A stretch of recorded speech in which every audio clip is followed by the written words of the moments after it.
तेरे में आया जी, झोली खाली लाया जी, खाली झोली भर दो जी। नमस्कार दोस्तों, मार्गदर्शन एक जीने की राह में एक बार फिर से आपका स्वागत है।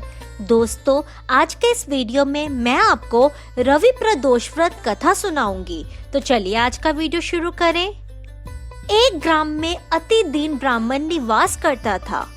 उसकी साध्वी स्त्री प्रदोष व्रत किया करती थी। उससे एक ही पुत्र रत्न था। एक समय की बात है, वह पुत्र गंगा स्नान करने के लिए गया।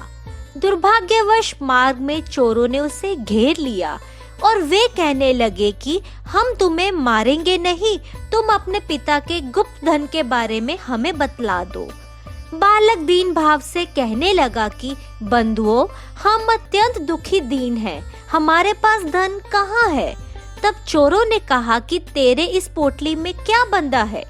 बालक ने निसंकोच कहा कि मेरी माँ ने मेरे लिए रोटियां बांधी हैं। ये सुनकर चोरों ने अपने साथियों से कहा कि साथियों, ये बहुत ही दीन दुखी मनुष्य है, अतः हम किसी और को लूटेंगे। इतना कहकर चोरों ने उस बालक को जाने दिया। बालक वहां से चलते हुए एक नगर में पहुंचा। नगर के पास एक बरगद का पेड़ था। वह बालक उसी बरगद के वृक्ष की छाया में सो गया। उसी समय उस नगर के सिपाही चोरों को खोजते हुए उस बरगद के वृक्ष के पास पहुंचे और बालक को चोर समझकर बंदी बनाकर राजा के पास ले गए। राजा ने उसे कारावास में बंद करने का आदेश दिया। ब्राह्मणी का लड़का जब घर नहीं लौटा, तब उसे अपने पुत्र की बड़ी चिंता हुई। अगले दिन प्रदोष व्रत था। ब्राह्मणी ने प्रदोष व्रत किया और भगवान शंकर से मन ही मन अपने पुत्र की कुशलता की प्रार्थना करने लगी। भगवान शंकर ने उस ब्राह्मणी की प्रार्थना स्वीकार कर ली।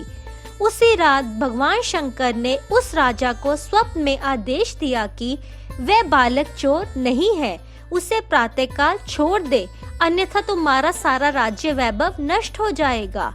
प्रातःकाल राजा ने शिवजी की आज्ञानुसार उस बालक को कारावास से मुक्त कर दिया गया। बालक ने अपनी सारी कहानी राजा को सुनाई। सारा वृत्तांत सुनकर राजा ने अपने सिपाहियों को उस बालक के घर भेजा और उसके माता पिता को राज दरबार में बुलाया। उसके माता पिता बहुत ही भयभीत थे। राजा ने उन्हें भयभीत देखकर कहा कि आप भयभीत ना हो, आपका बालक निर्दोष है। राजा ने ब्राह्मण को 5 गांव दान में दिए, जिससे कि वह सुख पूर्वक अपना जीवन व्यतीत कर सके। इस तरह ब्राह्मण आनंद से रहने लगा। शिव जी की दया से उसकी दरिद्रता दूर हो गई।